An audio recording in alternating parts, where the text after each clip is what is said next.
Hello everyone, after a lot of days let's work on forex. Forex में start करते हैं। और मैं आपको एक बात बता रहा हूँ, फॉरेक्स करते करते आजकल मैं डाउ जोन्स में ट्रेड करने लग गया हूँ। एंड आराम से डाउ जोन्स खुलने के 1.5 घंटे बाद आप इतना बढ़िया मूवमेंट कैप्चर कर सकते हो, मैं क्या बताऊं। तो डाउ जोन्स को मैं एनालाइज देखते हैं, चलो डाउ जोन्स भी। बट अभी मैंने, आप सब लोग जो फॉरेक्स ट्रेड करते हैं ना, फॉरेक्स में गोल्ड और फॉरेक्स, आपके लिए मैंने चीजें बनाई हुई हैं। चलो स्टार्ट करते हैं। सबसे पहले ना, सबकी अपनी अपनी थ्योरीज हैं, सिर्फ मैं बहुत लिमिटेड पेयर्स मैंने निकाले हुए हैं आप सबके लिए। तो स्टार्ट करते हैं, ठीक है। तो सबसे पहले बात करते हैं एयूडी सीएडी की। एयूडी सीएडी में क्या है, this is the 4 hour time frame. This 4 hour time frame. यहाँ पे इसने एक पीक को ब्रेक करके होल्ड नहीं कर पाया, इसी को बोलते हैं हेड एंड शोल्डर का जो बेरिश होता है। यहाँ पे बहुत अच्छा शॉट बनता था, हमने मिस कर दिया। अब ये यहाँ पे नेकलाइन तोड़ चुका है, it has broken the neckline over here.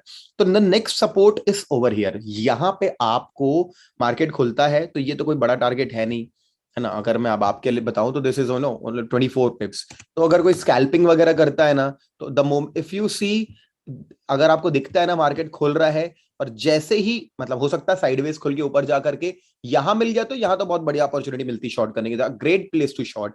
और अगर यहां मिलता, यहां कहीं मिलता है तो शॉर्ट मत करना, देखना कितना ऊपर जाए, यहीं पे शॉर्ट करना। और जैसे ही वो इस लेवल के नीचे आए, this could be a great place to short for a 24 pip scalping target. अब जब स्कैल्पिंग खत्म हो जाए, वापस 4 घंटे के टाइम फ्रेम पे आना। देखो ये बहुत इंपॉर्टेंट लेवल है, अगर ये ब्रेक डाउन होगा ना, तो एक बहुत बड़ा स्विंग ट्रेड मिल सकता है, विच इज अराउंड 120 पिप्स। तो ये स्विंग ट्रेड है जो चलेगा हफ्ते भर, आराम से हफ्ते भर चलेगा। तो ये एक ऐसा ट्रेड है जिसके अंदर दोनों चीजें मिल सकती हैं।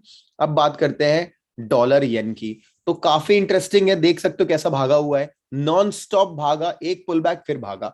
तो मैं ना आपको पहली बार मंथली टाइम फ्रेम दिखाना, बोलोगे मंथली टाइम फ्रेम क्यों दिखा रहे हो। मैं दिखा रहा हूँ एक important resistance point over here, if you can see. Yes you can see that, okay, आप सब लोग देख सकते हैं। अभी उसने इसके पहले भी सेम इंपॉर्टेंट रेजिस्टेंस पॉइंट से वापस गिर गया था, वापस गिर गया था, अभी चला गया है ना। क्लोजिंग तो नहीं दिया है, 12 दिन बचे मंथली टाइम फ्रेम को। इसके पहले ना 2 बार ये अपने ऑल टाइम हाइज बना चुका है। ये दोनों के दोनों जो पीक है ना, ये वाला पीक जो सस्टेनेबल पीक और ये वाला पीक, मैं आपको दिखाना चाहूंगा। दोनों बार, एक बार उसने ट्राई किया, फेल हुआ, मतलब पुल बैक लेके ऊपर आया, फिर से उसने ट्राई किया, सस्टेन नहीं कर पाया, फिर हो गया। तो अगर इसको नया ऑल टाइम हाई बनाना है या कुछ करना है, it requires a pull back. Because आप कभी भी देखेंगे, कभी भी एक स्ट्रेच मार्केट सीधे नहीं ब्रेक करता है, वो एक पुल बैक लेता है। और फिर तो अगर करंट सिचुएशन देखेंगे तो वैसा ही है, it is not at all, मतलब पॉसिबल नहीं होता कि वो एक बार में सीधे और सीधे ऑल टाइम हाई ब्रेक कर दे। तो यहां पे अभी 12 दिन बाकी हैं। किसी भी दिन डेली टाइम फ्रेम पे आ जाऊं या इस पे आ जाऊं, तो किसी भी दिन आपको 4 आवर टाइम फ्रेम पे, तो किसी भी दिन आपको जैसे ही इसमें डबल टॉप मिले, मतलब हो सकता है इसी हफ्ते मिल जाए हमको, जैसे ही आपको एक डबल टॉप मिलता है, आपको यहाँ पे बहुत बढ़िया शॉर्ट अपॉर्चुनिटी मिलती है।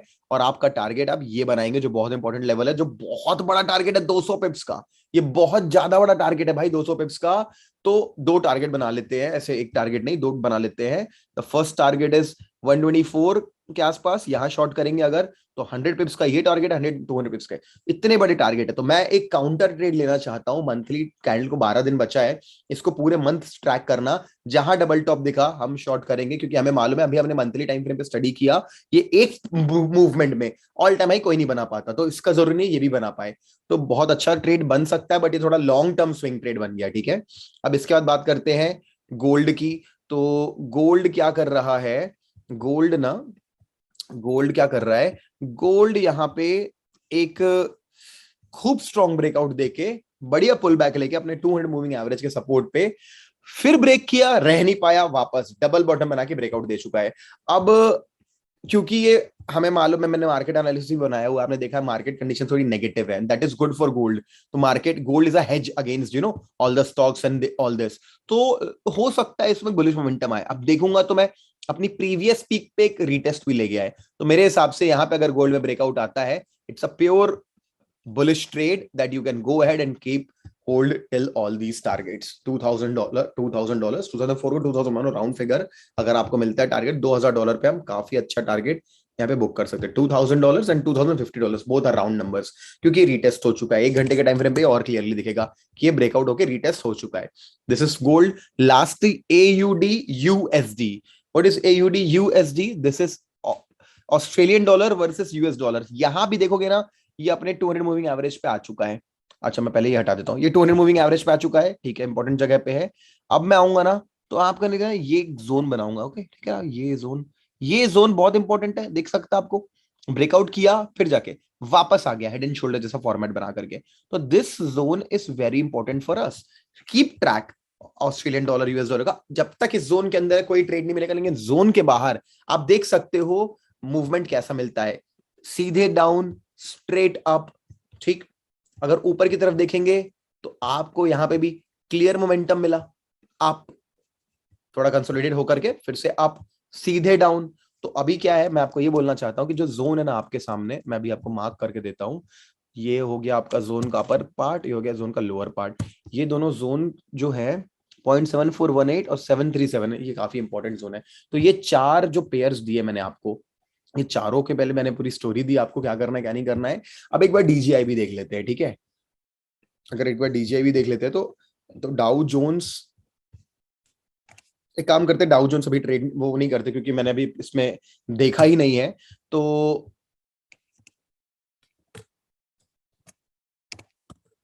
कर लेते हैं, क्या फर्क पड़ता है। Dow Jones is also doing the same thing यहाँ पे, ओके। यहाँ पे देख के समझ में आ रहा है कि इसने इस ट्रेंड लाइन को ब्रेक करके वापस ट्राई कर रहा है वो, बट वो संभाल नहीं पा रहा है। Okay now let's come to the important levels of Dow Jones. This is the most important level, last time भी इसके नीचे क्लोजिंग नहीं दिया था ये, तो ये इंपॉर्टेंट लेवल है डाउ जोन्स के लिए, ये वाला। तो ठीक है, अभी इस ट्रेंड लाइन की कोई जरूरत नहीं है, हटा देते हैं। अब आते हैं 1 आवर टाइम फ्रेम पे, 1 आवर टाइम फ्रेम पे समझने की कोशिश करते हैं। 1 आवर टाइम फ्रेम पे तो डेफिनेटली एक इस रेजिस्टेंस को वो फॉलो कर रहा है। तो यहाँ पे अपन को एक डिसेंडिंग ट्रायंगल पैटर्न मिल चुका है डाउ जोन्स में, ठीक है। डिसेंडिंग ट्रायंगल पैटर्न का ब्रेकआउट ब्रेकडाउन तब होगा जब वो $34,000 34 $100 को ब्रेक करेगा। तो दिस हियर लुक्स बेरिश। तो अगर मंडे इवनिंग को अगर आप मार्केट गैप डाउन देखते हैं, गैप डाउन ही खुलेगा, अगर हमारा मार्केट भी नीचे रहा, यहाँ कहीं खुलता है और ये ब्रेक करते तो again you will get a good bearish trade, जिसके आप पहले लेवल ये बना सकते हैं। तो दिस इज डाउ जोन्स। तो ठीक है guys, I hope you enjoyed this video. Forex में ट्रेड करना है, सीएमएस में के थ्रू हम लोग डाउ जोन्स में भी ट्रेड कर सकते हैं, और एक्सनेस के थ्रू हम लोग सारे पेयर्स गोल्ड वगैरह में ट्रेड कर सकते हैं। तो दोनों का लिंक डिस्क्रिप्शन में मिल जाएगा आपको। अगर आपने अकाउंट खुलवाया मेरे थ्रू forex@boomingbulls.com पे अपनी आईडी भेज देना, and I wish you all the best.